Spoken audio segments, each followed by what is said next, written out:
Young lawyers हैं, जब वो इस प्रोफेशन को ज्वाइन करते हैं तो उनको एक जो सबसे बड़ी दुश्वारी आती है वो ये नहीं कि काम सीखना है, बल्कि एक दुश्वारी ये भी साफ होती है कि कहीं ये प्रोफेशन हमारा कामयाब हो भी पाएगा या नहीं, क्या हम इससे इतने पैसे कमा सकेंगे, हमारी डिग्री पे जो इतनी रकम लग चुकी है क्या वो हम रिकवर कर पाएंगे या नहीं। एक शख्स जो एक पेशे को ज्वाइन करता है वो एक कला और हुनर के लिए करता है कि हमें इससे पहले इस हुनर को समझना है, जांचना है, फिर से अप्लाई करना है, फिर उसमें ये अहलियत और काबिलियत हासिल करने के कोई पैसे हम कमा सकें।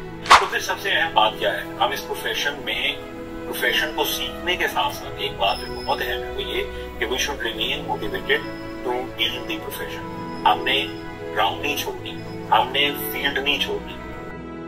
बिस्मिल्लाहिर्रहमानिर्रहीम, अस्सलाम वालेकुम दोस्तों, वकला में जो यंग लॉयर्स हैं जब वो इस प्रोफेशन को ज्वाइन करते हैं तो उनको एक जो सबसे बड़ी दुश्वारी आती है वो ये नहीं कि काम सीखना है, बल्कि एक दुश्वारी ये भी साथ होती है कि कहीं ये प्रोफेशन हमारा कामयाब हो भी पाएगा या नहीं, क्या हम इससे इतने पैसे कमा सकेंगे, हमारी डिग्री पे जो इतनी रकम लग चुकी है क्या वो हम रिकवर कर पाएंगे या नहीं।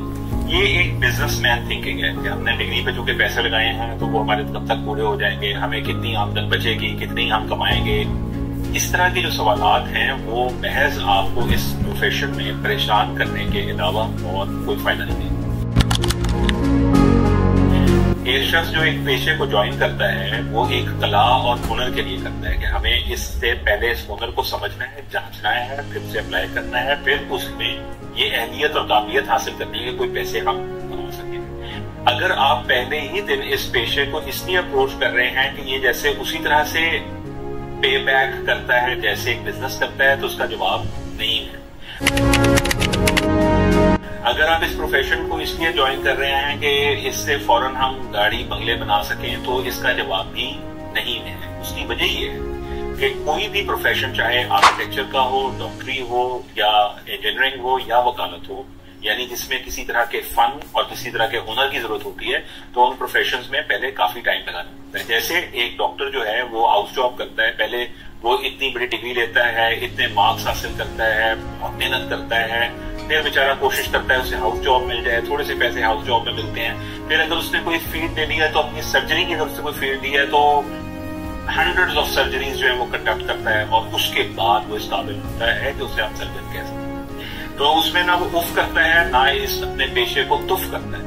इंजीनियर जो है उसको कभी भी कोई ऐसा काम नहीं मिलता कि वो एक बहुत बड़ी बिल्डिंग या बहुत बड़े प्लाजे को पूरी डिजाइन करे और अपनी सिविल इंजीनियरिंग उस पर अप्लाई करके पैसे कमाने लगे। यही मामला आर्किटेक्ट का भी है। किसी शख्स को एक बड़ा प्लाजा आर्किटेक्चर के लिए पहले ही दिन नहीं मिलता। एग्जैक्टली उसी तरह से वकालत में भी वकील को पहले ही दिन बहुत बड़ा केस नहीं मिलेगा, क्योंकि जैसे ही आप अपनी फीस का मार्जिन इंक्रीज करते हैं, यानी 40 से 50,000 और 50 से 1 लाख में जाएंगे, तो बहुत सारे अकम्पलिश्ड वकील या ट्रेन्ड लॉयर्स या एक्सपीरियंस लॉयर्स उसी रकम की ब्रैकेट में अपनी सर्विसेज ऑफर देते हैं। तो फिर ऑब्वियसली या तो अपनी आप फीस कम करते हैं या फिर आप अपनी स्किल बढ़ाते हैं, वरना आप उस फीस स्केल को नहीं अचीव कर पाएंगे।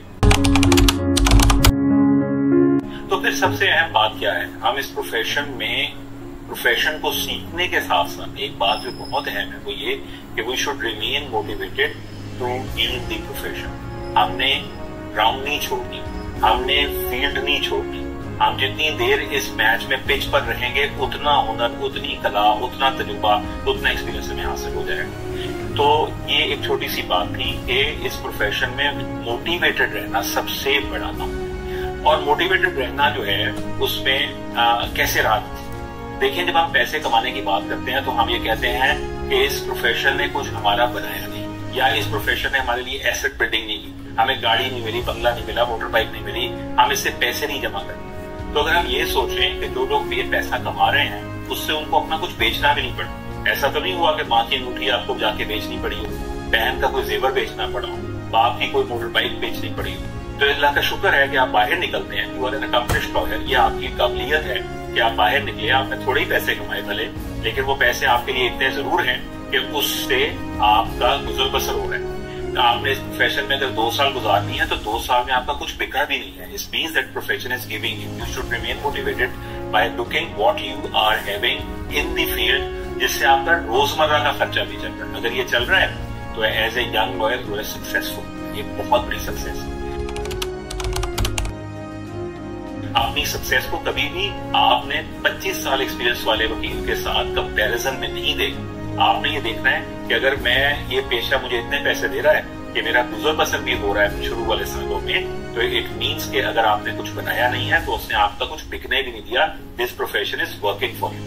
दूसरी जो बात है कि इस पेशे में आपने किस तरीके के साथ एक्सेल करना है या आपने अपनी काबिलियत और अहलियत को कैसे बढ़ाना है, तो ये एक वास्ट टॉपिक है। इस पे हम बहुत सारी वीडियोस बनाएंगे, लेकिन उसकी एक छोटी सी टिप है। वो टिप ये है कि आप कोर्ट को, कानून को और क्लाइंट को समझने की कोशिश करें। आप पहला 1 साल इस बात पे लगाइए कि कोर्ट जो है वो किस तरह के मामलात में किस तरह के सवालात पूछती है और उस सवालात के जवाब मैं कानून में कैसे तलाश कर सकता हूं, और एक क्लाइंट को राजी करने के लिए या एक क्लाइंट को जीतने के लिए मैं उससे क्या रिकॉर्ड तलब कर सकता हूं, यानी उससे क्या क्या चीजें मंगवा सकता हूं। अगर आप ये 3 चीजों पे सिर्फ ऑब्जर्वेशनल स्टडी पहले साल में करते हैं तो आप अपना सही काम कर रहे हैं। तो पहला साल खुश होकर गुजारिए। पहला साल में ये काम आपको ना खाया जाए कि भाई इसने तो हमारा प्रोफेशन हमें कुछ एसेट बिल्ड करके दिया, because this profession spans over like 20 to 25 years. It starts paying you after like 5-6 years, जिसमें आपको अच्छे पैसे ये पे करना शुरू कर देता है और 10 साल तक आप एक रीजनेबल रकम बनाना शुरू कर देते हैं। तो आहिस्ता आहिस्ता चलिए, पहले साल को खुशी से गुजारिए, कला और हुनर को समझिए और देखिए कि इसने आपका कुछ बिकने भी नहीं दिया अगर आपका कुछ बनाया नहीं। अपना बहुत ख्याल रखिएगा। इसी तरह की किसी और वीडियो के साथ फिर हाजिर होंगे। अस्सलाम।